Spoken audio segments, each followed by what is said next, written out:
All of us have two basic fears: the fear of not being enough and the fear of not being loved. And if you think of all the things that you say to yourself, it boils down to those two things: not being worthy or enough, not being loved.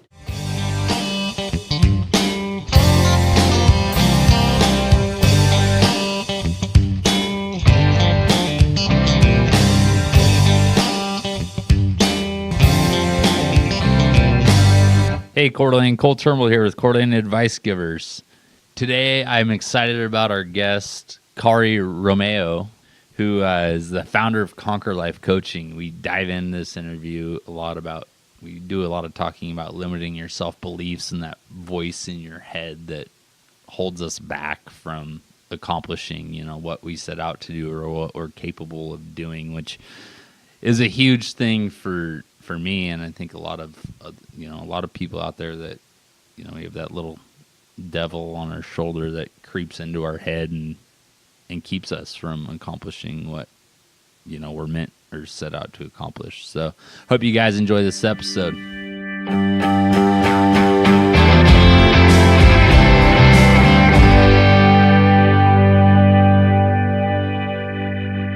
Hey everyone, Cole Turnbull with Coeur d'Alene Advice Givers, where we interview Coeur d'Alene business owners, entrepreneurs, and thought leaders to bring Coeur d'Alene residents the best advice from our community's brightest minds. Today we are joined by Kari Romeo, founder of Conquer Life Coaching, who set out to help individuals and businesses discover their limiting beliefs and actions through strength-based approach known as appreciative inquiry. To assist her clients focus on possibility and opportunity as a pathway to success. Kari, who is featured in a TEDx Coeur d'Alene talk, set out about 3 years ago to really figure out how she could add more value to this world. As she let go of her limiting beliefs that she had, she became extremely aware of the struggles so many people have, especially entrepreneurs who struggle with not only building business, but overcoming self-doubt. Please welcome Kari. Thank you. I'm very happy to be here. Before we get into limiting self-beliefs, your business of Conquer Life Coaching, let's learn a little bit about you and who you are. What's your story? My story. Let's see. When I was born, we won't go that far back. I have been very blessed. I've lived a life that's just been full of opportunity. I've been all over the world. I was an Air Force officer.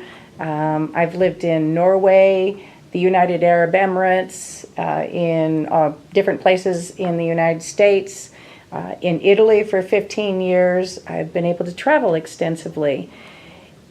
I've also had a lot of different careers that have been really exciting and fun and hard, and I've been promoted a lot, which is great. And I fought myself most of the way because of my own self-doubts and my own poor self-image. So a few years ago, when I first moved to Coeur d'Alene, I moved here to become the store manager of Natural Grocers when it opened up. And that was really fun, but it was a lot of hard work. And I did that job for about a year and a half. And one day I just decided I'm tired of being in charge of everybody. I want to be in a much more supportive and empowering position in my life. So I left management, went into real estate, which I enjoy. I now work for Keller Williams, and I'm really enjoying that. Started at Coldwell Banker, great company, no issues there. But what I really wanted to do was find out what my passion was. So I spent a great deal of time thinking about, what do I really like to do? And in all my positions of leadership, what I really loved to do was help people achieve their dreams, achieve their goals. So I decided to take my years of mentoring and my years of counseling and coaching and turn it into a business. So I created Conquer Life Coaching, which is all about conquering our limitations and setting ourselves free so we can reach our full potential. That's kind of where I'm at. That's where you are today. And I noticed when we had our sit-down talk, previously, and that was when I first met you, first time. And today, again, you're wearing it. Love everyone on your button on your shirt. What's the story behind that? Okay, love everyone. So there's actually a brand of chocolate bar called Coco Love, and they had these little buttons, and I think it was Coco Love. And anyway, the button said love everyone. And I said to the new store manager of Natural Grocers that I really liked that button because I think that's a philosophy I try to live by, and we would make our world a whole lot better if we would just stop fighting each other and just love each other for our own unique magnificent selves. We're each unique, special creatures, and if we could just love that uniqueness, our world would become a much better place to live in. So I liked the button so much that I wore it out. So I went to North Idaho Title here in town and said, here's what I want, and they made it for me. Got you one made up, huh? Right. Awesome. We're just gonna do a little quick fire here, so about 4 or 5 questions, just whatever comes to your mind. We'll just let it roll, and then we'll dive into your business. But what are you interested in that most people haven't heard of? Crop circles. I absolutely love crop formations. They're all over the world. They're beautiful. Nobody knows who makes them, and they have an energy that is outstanding. I've been in several of them. They're remarkable, and a lot of people don't know anything about them, and I'd love to educate people on that, but the fact is nobody knows a lot about them. What's a labyrinth, and what's your plan on that? Well, a labyrinth, a lot of people think a labyrinth is a maze. A labyrinth is not a maze. So a maze is designed to get people confused, like you hear about the corn mazes and things like that, the mazes at big castles in Europe. A labyrinth instead is rather designed to help you find yourself. There's one way in and one way out, and my sister Kristen Keys is a labyrinth facilitator, so I've become interested in her teaching of how to use a labyrinth. A labyrinth is designed to help you slow down, de-stress. They're used in hospitals extensively to help people, doctors, nurses, patients, especially who are going through difficult times, to have a place where they can slow down, calm down. People use them in prayer. People use them for meditation. My sister and I would like to have one built in Coeur d'Alene. There's a worldwide labyrinth network, and we have so many tourists coming through here. I believe having a labyrinth that tourists can go to would be a benefit to the city. So, does that help? Yeah. When you brought that up, when we first sat down, that just came back to my mind. That was, Awesome. When you were talking about the corn, the formations of the fields. Right. What is something you think everyone should do once in their life? Feel the fear and do it anyway. We all have something we'd like to try, and we talk ourselves out of it again and again and again. Maybe it's a new business. Maybe it's asking a boy or a girl, a man or a woman out on a date. Maybe it's just trying a new hobby. Maybe it's bungee jumping. I don't know. And we talk ourselves out of it because we're afraid. Something is afraid. So I think everybody should feel the fear once and do it anyway. And I'll tell you what will happen is they'll do it again and again and again. Because once we realize that we get past the fear and we feel the experience, we go, wow, it's euphoria. Yeah, it's like It's euphoria. that drug, that hits you, and it's like, oh man. I won't do that again. Dopamine, right? If you had to stand up right now and give a 30-minute presentation with no prep, what would it be on? It would be on loving yourself. It would really, truly be on loving yourself. I have met so many people, both men and women, who are so mean to themselves, they don't recognize the magnificence that they are. Do you realize that your heart beats 115,000 times a day? Think about that. 115,000 times a day. That's a miracle. Our hands can pick up things.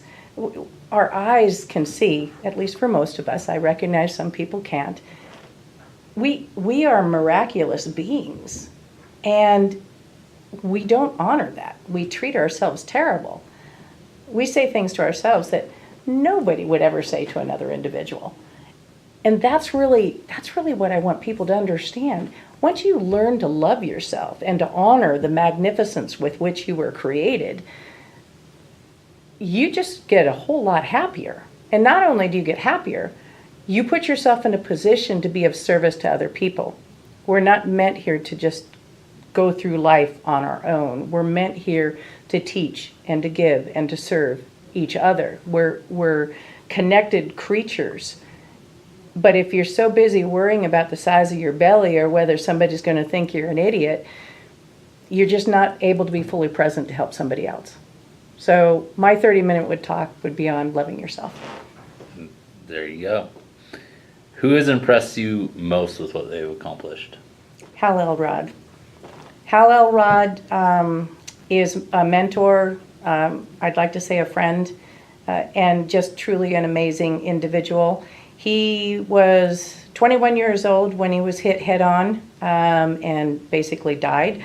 And when he was revived, the doctors told him he probably wouldn't walk again. And he was mad for about 5 minutes, and then he said, well, I have a different plan. And he, through very, very positive thoughts and a whole lot of hard work, went on to run ultra marathons for charity. And then he eventually wrote a book called The Miracle Morning, The Not So Obvious Secret to Success Before 8 a.m. And he really does believe in raising the consciousness of humanity one morning at a time, and has created a community that has well over 150,000 people in it. He has live events. He's got multiple different books that have been in the Miracle Morning series, but down to earth, open-hearted, truly an amazing man. He's just taught me what it means to be positive, to take action, and to be of service to the world. Nice. So that pretty much wraps up, quote unquote, rapid fire, but not that rapid. But that's not a big deal, you know. Some good topics you touched on there, and some of them which I planned on touching more on here. So, you spent a lifetime trying to overcome self-doubt and poor self-image, you know, limiting beliefs, all that kind of stuff. Was there an aha moment that you had in your life that led you down the path to where you are now? Yes, I think so. When I was a store manager at Natural Grocers, we have a health and beauty section there. And women particularly, but men more than you would imagine, would come in and they would be complaining about their skin or their hair or their weight or whatever. And I used to walk them over to a mirror, and I would say in front of the mirror, I invite you to start with loving yourself and just say, hello, gorgeous. And I was stunned by the fact that so few people could actually do it. They literally could not say the words. And one woman in particular burst into tears, and she just couldn't do it. She just couldn't do it. And so I talked to her about loving herself and how that will free her up to be the beautiful person that she is. And she was a very pretty woman. And about 6 months later, I got a card from her, and she had been at a particularly low point in her life. And she said, I changed your life that day by just loving her. And that was probably the impetus that I needed to say, okay, I need to do something about this. So that was probably the moment when I knew I really wanted to help people learn to love themselves. Which takes us down the rabbit hole of life coaching and Conquer Life Coaching in particular, your business. What is life coaching? Who needs life coaching? And like, how long does life coaching take? Is it a lifelong thing, or? I think everybody needs a coach of some sort. If you think about an athlete, let's say a runner, he hires a running coach. Well, the running coach, what the running coach does is the running coach watches the athlete run and will see things that the athlete, because they're in the moment, cannot see. So they point out, oh, you're turning your foot just this way or that way. And the athlete who's in the moment running isn't aware of that. A business coach can look at a business and say, well, you might try this type of marketing, or you might try this type of accounting so that you can go. A life coach helps somebody realize their dreams and their goals by figuring out what's holding them back, giving them the clarity of a safe space, a space of psychological safety to try out dreams and goals and ideas without somebody judging them, and then helps them set up the plan to achieve those, course correcting as they go. So who needs a coach? I think all of us struggle, especially in this day and age with all our technology and the fast-paced life that we have. People struggle with figuring out, well, how do I get to the next place? We're kind of on a hamster wheel. So my particular type of coaching is more of a one-on-one, personal-centered coaching as opposed to business or athletic or marketing. It's really about saying, what do you want to accomplish and what's holding you back? And then saying, all right, let's deal with that. Let's look at what's holding you back. What's true about that? What's not true about that? How long does it take? A good conversation with somebody can make all the difference in the world. Most people will want to go for 2 or 3 months as they're chunking through different stories they've been telling themselves. Some people, only a few months. My last coach I had was about 1.5 years, and I just really enjoyed, and I could tell my wins, I could tell my defeats, and we would work through those, and he would say, that's not a defeat. Every failure is just a stepping stone. Just brings me back to some clarity. So how long does it take? As long as you want or need. Right? That just made another bell go off in my head as we were prepping, I'm sitting here going, Kari, how's the battle? And you're like, what battle? I'm not in a battle, And it's just that mindset really of how you look at things. And then it's like, you know what? Like, yeah, if you look at stuff as a battle, then you're constantly going to be trudging your way, in your battle, your, survival mode. And so, in your opinion, like, what are some of the, things that go on in our heads that really hold us back or alter our outlook? It's important to note that we all have limiting beliefs. Most of our limiting beliefs we picked up when we were children. So if you think about the time from about birth to around 6 to 8 years old, you're literally a sponge. You are taking in all of the information that's around you in words and actions, and then you're assigning a meaning to them. Now, it doesn't mean that the meaning's correct, but it's what you're assigning to it. Then you go into school, and some of those meanings are reinforced. So think about money. We're frequently told when we're young, oh no, we don't have money to go on a vacation. I have to work really hard. Don't throw that away. I have to work really, really hard for that money. We're told money doesn't grow on trees. We're told money isn't free. We're told there's no free lunch. So we grow up believing that we have to really struggle to earn money. And if you look around and probably talk to people that you have as colleagues, many people struggle with money. I know I do. I am well aware of the fact that I learned hard lessons as a child, that money is very hard to earn. And so learning to have a wealth mindset means that you have to hold that up and say, well, wait a minute, is it hard to earn? Is it hard to earn? Can I earn it? Do I have the capacity to be rich, if you will? So it's a mindset piece. Weight is a classic example. We're told when we're young, eat all the food on your plate. There's starving people everywhere. Eat every bit of food. You might be completely full, but you're told you've got to eat all your food.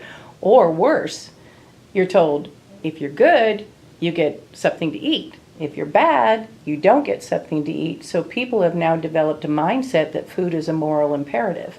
It's a characteristic of whether you're a good person or a bad person, whether you eat a piece of cake or not. Yeah, whether you get that ice cream cone. Exactly. Or the lollipop or whatever it is. And so these little insidious beliefs, you've probably heard people say, I'm always late. And their alarm clock doesn't work, they're in a traffic jam, whatever the reason, they're always late because they've set themselves up. They've told their mind, hey, we're always late. And your mind always holds you in alignment with what you're declaring yourself to be. So if you're declaring yourself as not being able to lose weight, guess what? You're not going to lose weight.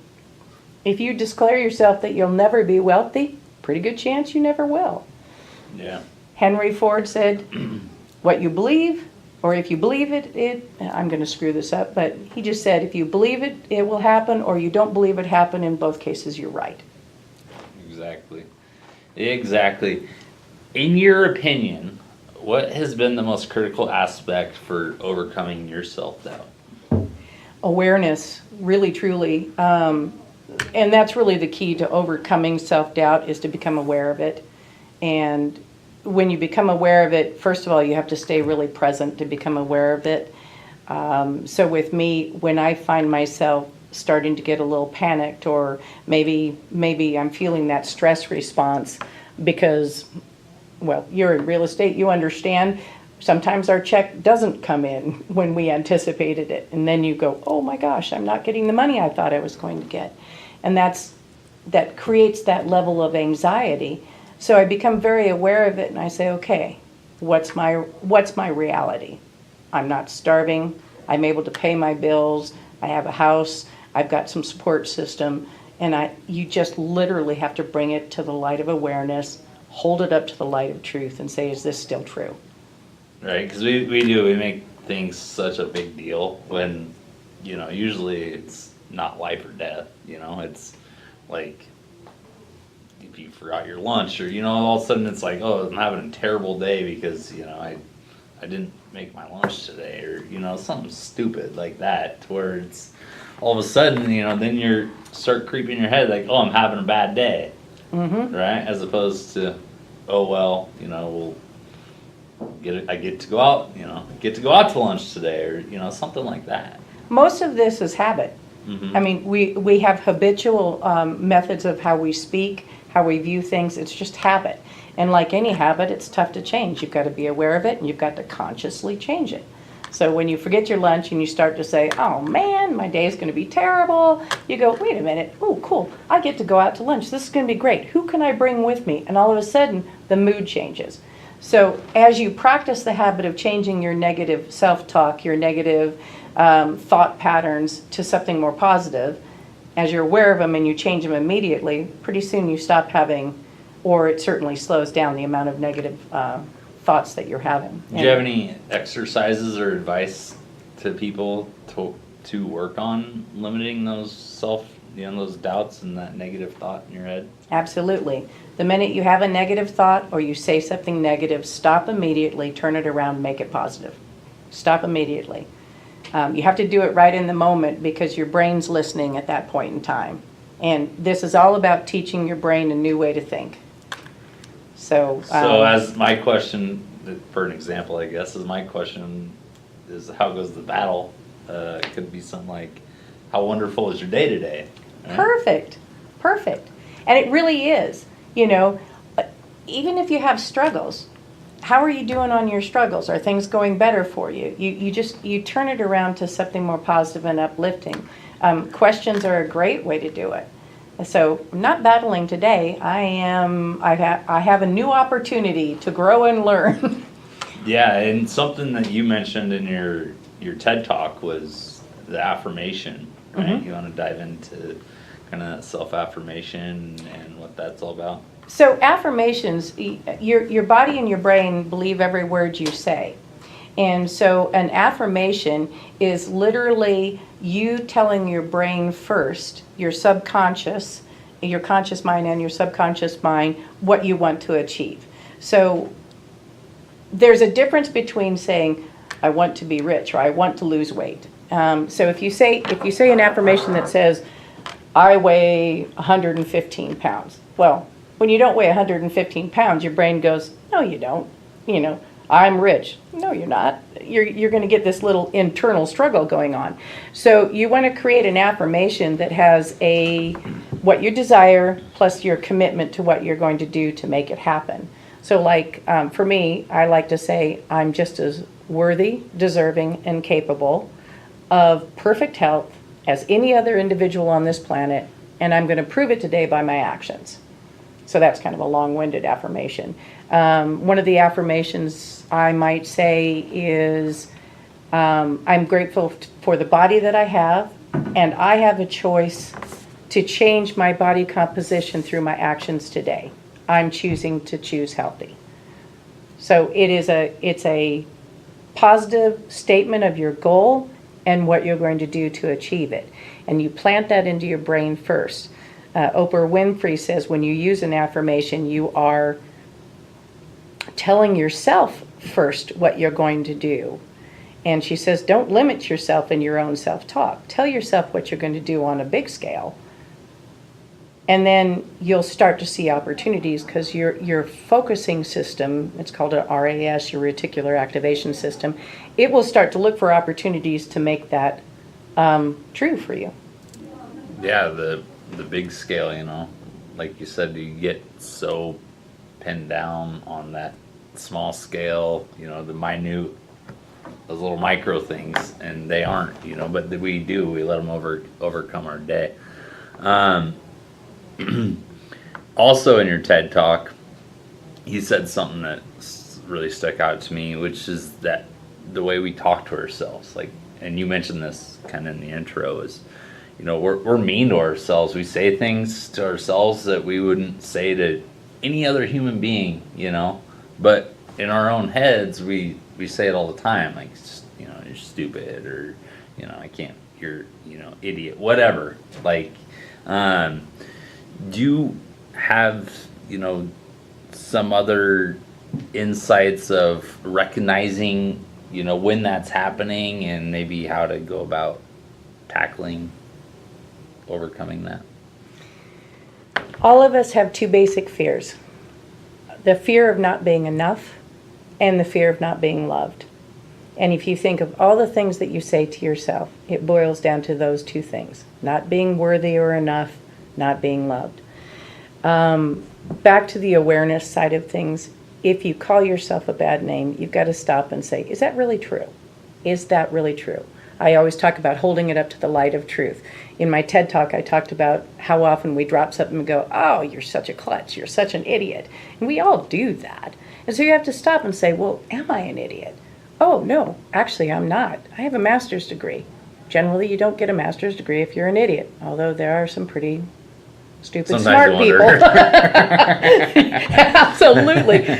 But it really comes down to awareness. So you have to be conscious of what you say. I think I read something that about 46% of the time we're completely unconscious of what we're saying and doing, which is a little scary. You know, think about driving home. Have you ever driven home and you get there and you can't even remember driving? Yeah. Yeah, it happens all the time. Mm-hmm. So when we want to learn how to be kinder to ourselves, we have to start by just paying attention. Remember in the Matrix movies where they're you know, Neo is offered either the blue pill or the red pill, and he chooses the red pill. Well, once you take the red pill and you make the decision to start paying attention, there's no going back. Mm-hmm. And it can be annoying. You know, there are times when you just want to say, I don't want to be thinking about this all the time. And it's not that you're thinking about it all the time. It's that once you become aware of it, you realize how bad you're being to yourself, and then you can start turning it around. Do I still mouth myself sometimes? Yeah, I do. But my family's so used to me changing everybody's talk. If I say something negative to myself, one member of my family will invariably say, hey, turn it around. Yeah, the accountability. The right? accountability.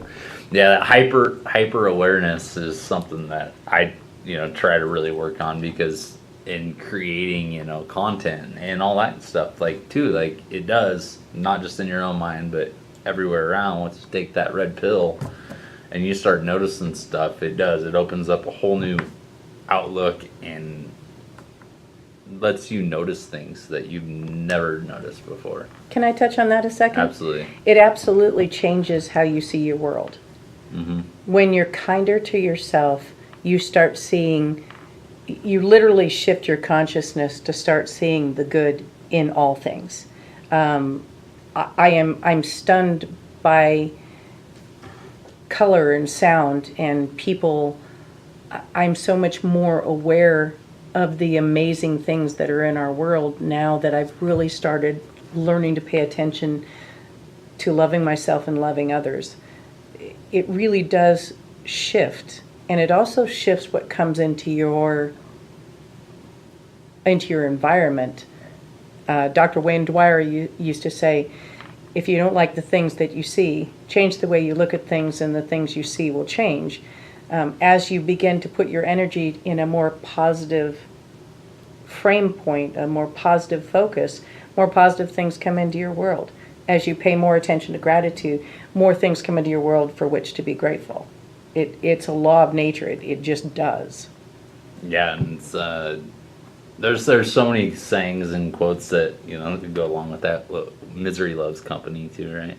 Right. So misery loves company. So that's the reverse of that. Yeah. Misery does love company, and if that's true, then the reverse of it is true as well. Mm-hmm. And think about and we are actually our bodies are actually transmitters and receivers. So we receive energy. We give off energy. I'm sure you've been around somebody that gave you the heebie-jeebies, and then you've been around other people that you want to give a hug to. There's an energy transfer that happens there. We also are sponges. So you get around somebody who's miserable, and pretty soon everybody's miserable. You have to take conscious effort not to fall into the misery trap. Conversely, if you're being really positive, not in an obnoxious way, you don't want to be on a soapbox, but just by your being in a state of gratitude and being happy, other people it pushes against them. So they have a choice to change their mood or to get out of Dodge. Yeah. You don't like it? See ya. See you later, bye.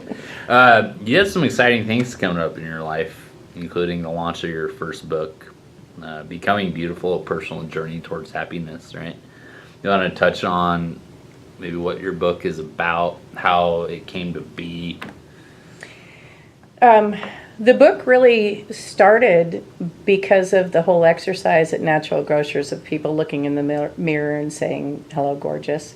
I had a terrible self-image growing up. There used to be this t-shirt with the hand pointing to the side that said I was stupid, and everybody thought it was really funny. They're still around. There's even a pregnancy version, which is just creepy.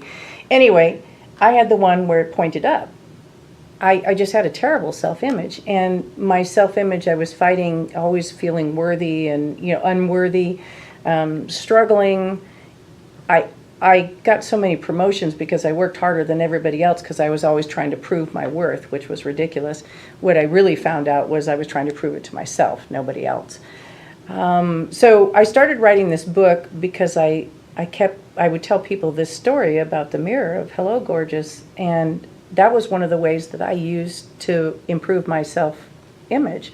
Was I started in my mid-30s, actually around 40. I would look in a mirror, and every time I saw myself in the mirror, I would smile and say, hello, gorgeous, because I didn't like myself. And then I started with gratitude. Thank you for my eyes, and just going really into why I liked my eyes and going deeper and deeper. And then I would add things to it. And before long, I started learning to really like myself and who I was. What I noticed is, there's no way to say this without sounding a bit haughty, but if you see pictures of me from 10, 15 years ago, I look completely different.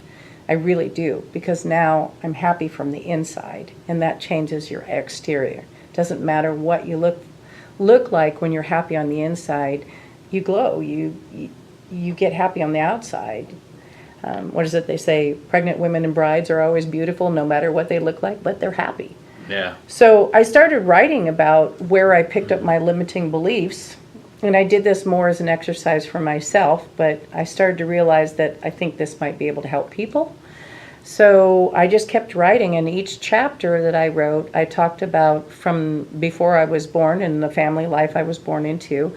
I would end each chapter with a few questions saying, think about your own family life. What did that bring up? Did you develop some limiting beliefs because of that? And each chapter does that. And as I got to the end, it's meant to be, here was my struggle. Here's how I overcame it, chapter by chapter. Think about your own life. and get rid of the self-hate. Learn to love yourself. You'll become happy, you'll become prosperous, you'll become you.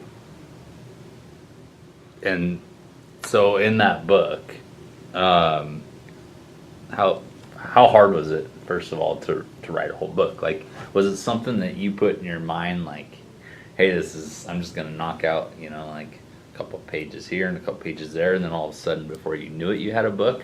Or in your writing, were you just writing and then ultimately the book came to be? 3 stages, briefly.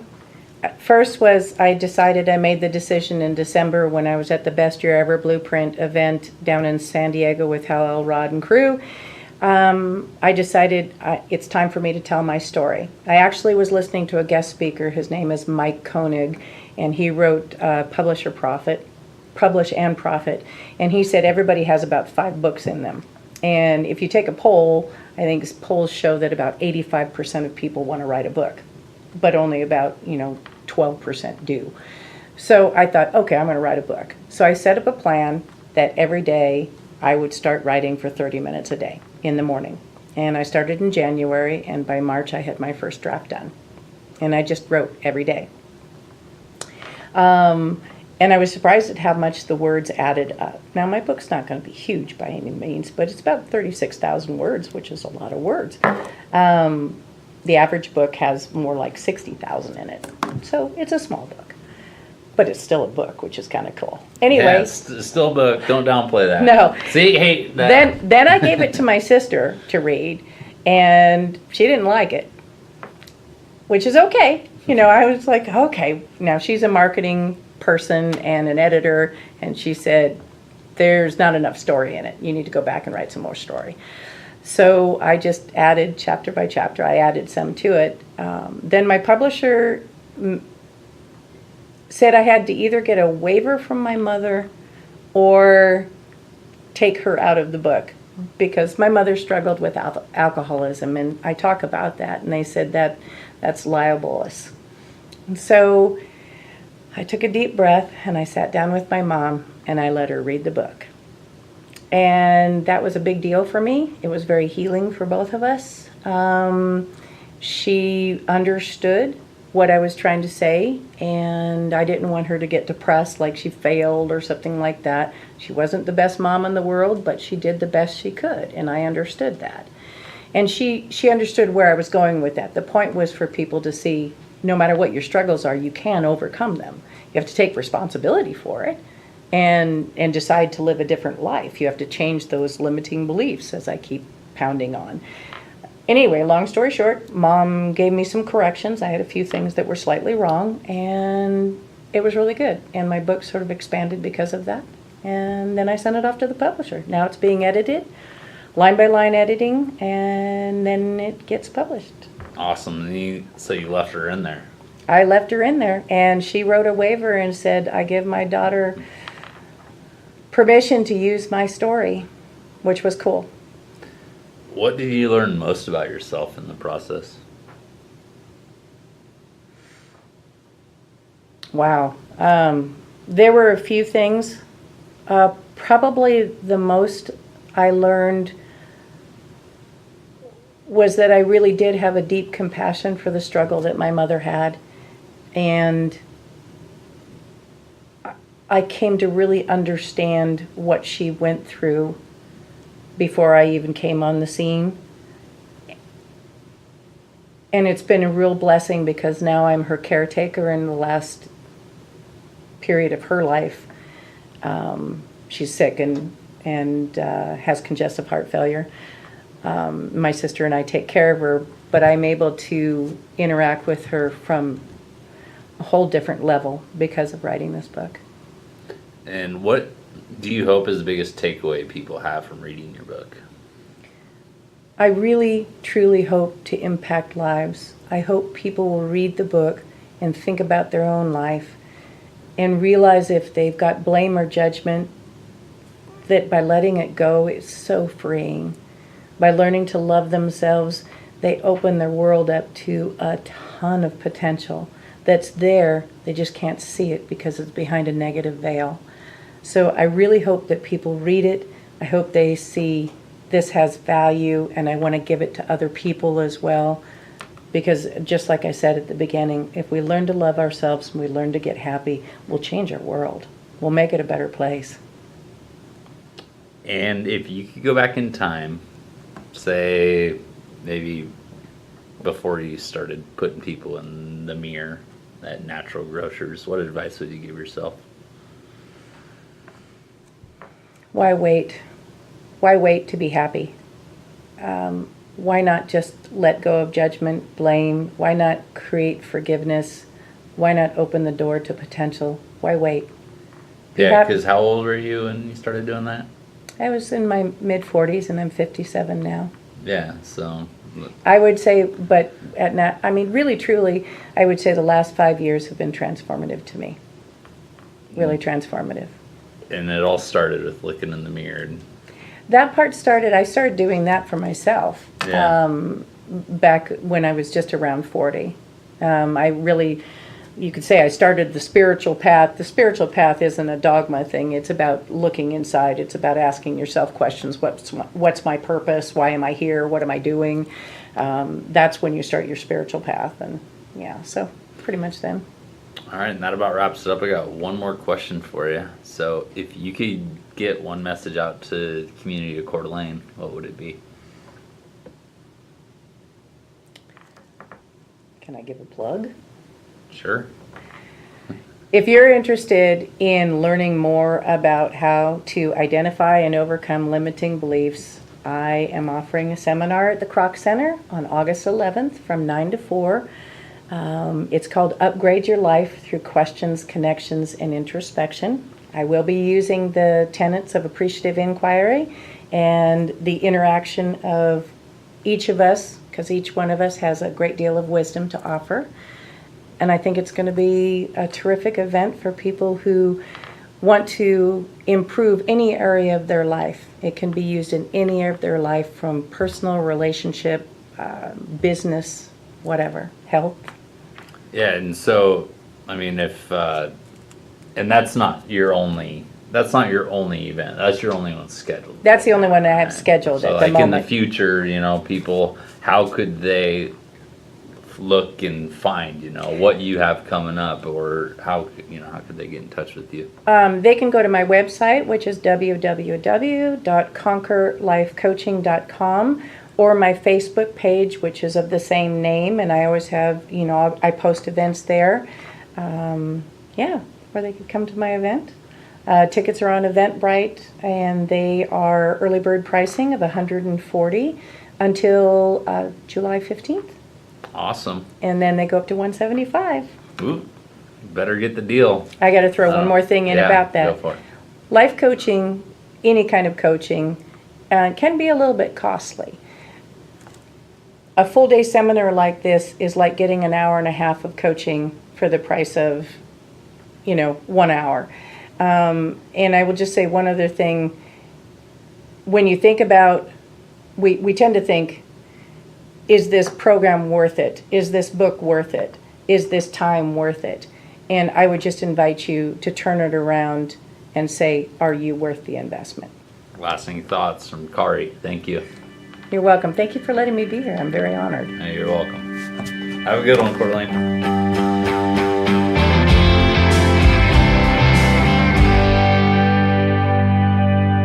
Hey, well, that was fun. I hope you guys enjoyed Kari's talk and all of her insights on how humans operate and function, and our ability, to keep ourselves afloat, and, maybe put some of her advice to use. Look in the mirror today and tell yourself, hey, beautiful.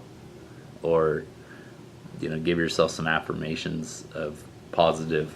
Watch what you say, instead of saying how goes the battle, say it, how great today is, or how wonderful, everything is, instead of looking at it like glass half empty, glass half full. Hope you had some good takeaways from that. Also be on the lookout for Kari in her future talks and her book coming out. So we'll be releasing that stuff, and follow us on Instagram or Facebook, and we'll we'll definitely release that info when it comes more readily available. Thanks, Coeur d'Alene.